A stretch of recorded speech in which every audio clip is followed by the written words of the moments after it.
बिहार में इन दिनों राजनीतिक खेलों का पारा चढ़ा हुआ है। राज्यसभा का चुनाव खत्म हुआ तो राजनीतिक पार्टियां एमएलसी खेलने लगी। अभी तय नहीं हुआ है कि फलाना पार्टी का डिप्टी सीएम कौन होगा, सीएम किस दल का होगा, किस जाति का होगा।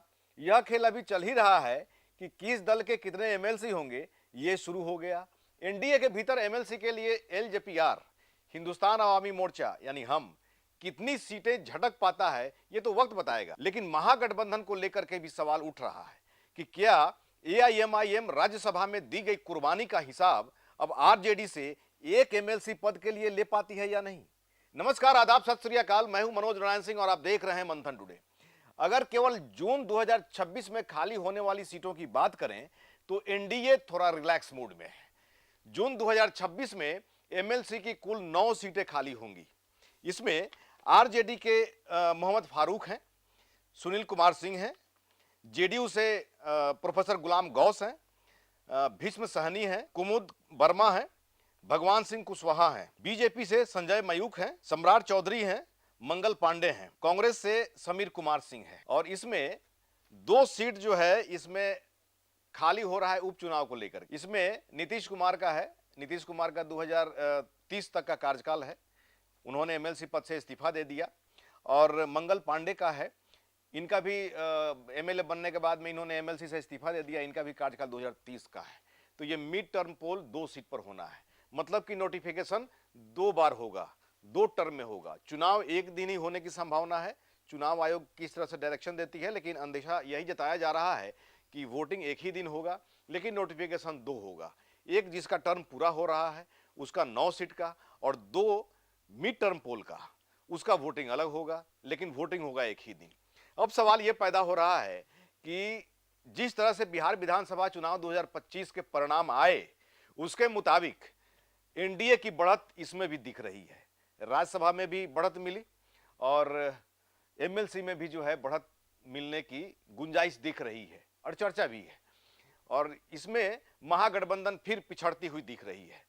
आरजेडी से 2 सीट खाली हो रहा है और कांग्रेस का 1 सीट, मतलब कि 3 सीट।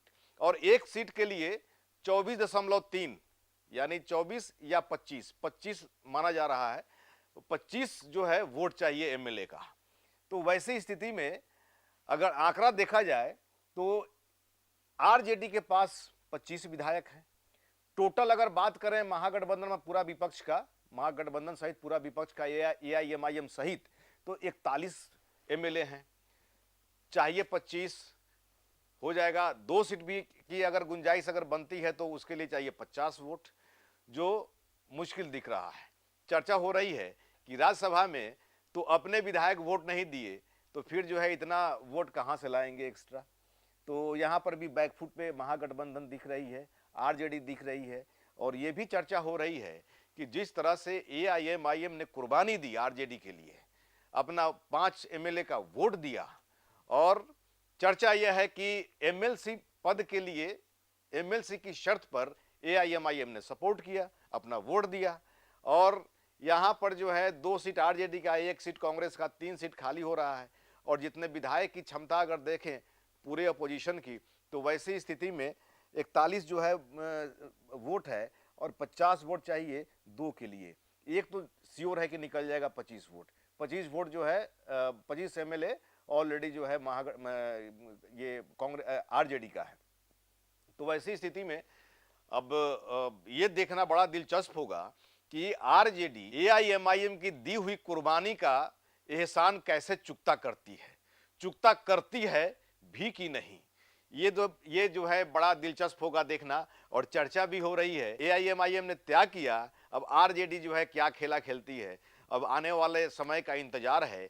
जून महीना, अब महज चंद महीने के बाद जून महीने में जो है इसका वोटिंग होना है। तो वैसी स्थिति में थोड़ा इंतजार करना पड़ेगा। और महागठबंधन को लेकर के खास चर्चा है। अगर जो है एआईएमआईएम की भरपाई अगर आरजेडी करती है, वैसी स्थिति में आरजेडी का 1 भी सीट नहीं निकलेगा। और जो 2 सीट आरजेडी का खाली हो रहा है, डॉक्टर मोहम्मद फारूक और सुनील कुमार सिंह का।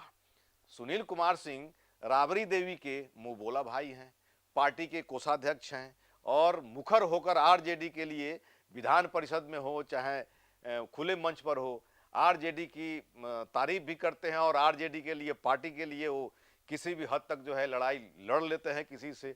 तो वैसी स्थिति में सुनील कुमार सिंह को आरजेडी एमएलसी के लिए भेजती है, विधान परिषद में भेजती है, या फिर एआईएमआईएम के एहसान को चुकता कर रही है, ये बड़ा दिलचस्प खेला देखने वाला होगा और जिसकी चर्चा भी सियासत के गलियारे में हो रही है।